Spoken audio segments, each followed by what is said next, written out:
Si vous voulez une force de tirage vraiment très développée et ce dans une démarche qui est pluridisciplinaire, être capable de tirer votre corps de n'importe quelle position, réussir des mouvements compliqués et que les tractions deviennent vraiment très simples, je vais vous dire comment y arriver en vous focalisant sur 7 points excessivement importants.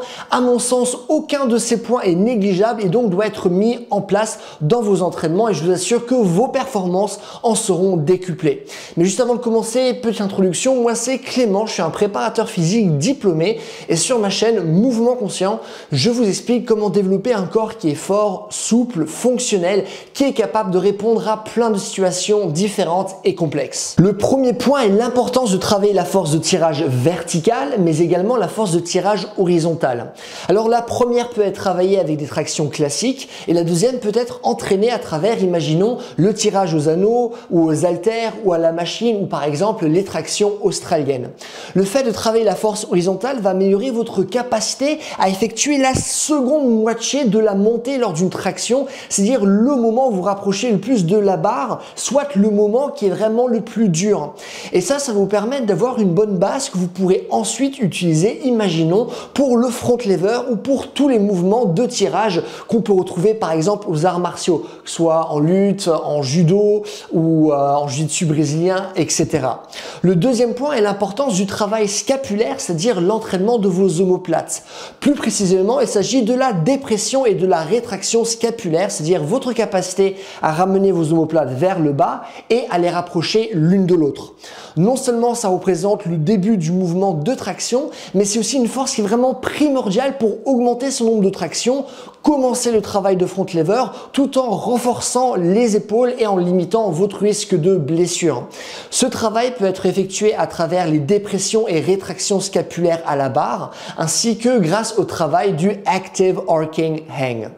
Le troisième point, vous l'avez sûrement deviné à force de parler du front lever, mais il s'agit de l'importance de travailler la force de tirage bras tendu. Donc non seulement elle est nécessaire pour réussir le front lever, mais la force développée à travers ce genre de travail va également positivement influencer votre force de tirage bras plié et réciproquement c'est vrai également.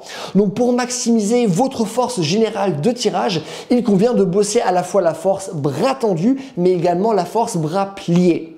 Quatrièmement, ça va être l'importance du travail d'isolation pour combler les faiblesses potentielles que vous pouvez avoir et également réduire le risque de blessure. Alors cet entraînement peut s'effectuer vraiment de manière très classique, imaginons à travers des curls pour renforcer les biceps, mais vous devez également effectuer du travail de rotation des avant-bras ainsi que des déviations ulnaires et radiales dans le but de prévenir les tendinites et préparer le corps aux contraintes de rotation liées à la position de nos mains, que ce soit en travail de pronation, supination, prise neutre, etc. Le cinquième point, il est très important d'effectuer un travail de grippe, c'est-à-dire d'augmenter votre force de préhension. Et ça, vous savez très bien, c'est que quand on fait du travail de tirage, le grip va toujours lâcher avant des groupes musculaires plus gros, comme par exemple le dos, avant que ces groupes musculaires se fatiguent. Et ça, c'est particulièrement vrai pour les débutants, mais c'est également vrai pour les personnes qui ont un niveau plus élevé. Pour remédier à ce problème, vous pouvez travailler avec des straps quand la fatigue est trop élevée et vous pouvez rajouter du travail de préhension maximale à la barre pour augmenter davantage votre force. Aussi tout ce qui est par exemple travail d'escalade ou travail, imaginons, à la poutre d'escalade, eh ben, c'est vraiment un travail qui peut être excessivement efficace et intéressant à mettre en place.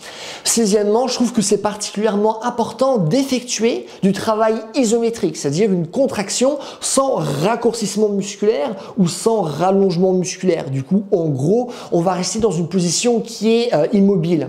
Et l'avantage de ce genre de travail, c'est que la littérature scientifique nous montre pleinement que ça nous permet de gagner spécifiquement de la force dans l'angle dans lequel je travaille. Donc si je travaille dans cet angle, je vais gagner de la force ici, mais pas forcément ici. Ce qui va être donc particulièrement intéressant pour combler nos faiblesses et vraiment travailler spécifiquement par rapport à tous nos maillons faibles et s'assurer vraiment que notre force de tirage n'ait pas de problème et ça va aussi nous permettre dans certains cas de relancer notre progression quand on se trouve dans des scénarios de plateau de non-progression pendant un certain temps. Le septième et dernier point est l'importance de travailler la force maximale, c'est-à-dire notre capacité à surmonter la plus grande résistance possible dans la mesure où c'est le type de force qui influence le plus les autres types de force, comme par exemple l'endurance force ou l'explosivité. Et c'est pourquoi, à mon sens, dans une démarche fonctionnelle, c'est particulièrement important d'avoir un bon niveau par rapport à cette qualité-là. Donc ça vous assurera vraiment d'avoir une force qui est là vraiment à toute épreuve et qui n'est pas limitée à des situations qui sont vraiment excessivement précises. Donc pour y arriver, il suffit simplement d'effectuer des séries lourdes avec des répétitions qui vont être inférieures ou égales à 5 avec grosso modo 85% de votre max. Cependant, si vous êtes un débutant, et ça c'est quelque chose que j'ai pu répéter à de nombreuses reprises, mais il vaut mieux commencer par des protocoles plus classiques avec moins d'intensité et plus de volume. Imaginons 4 séries de 12 répétitions, vraiment des protocoles très classiques de muscu.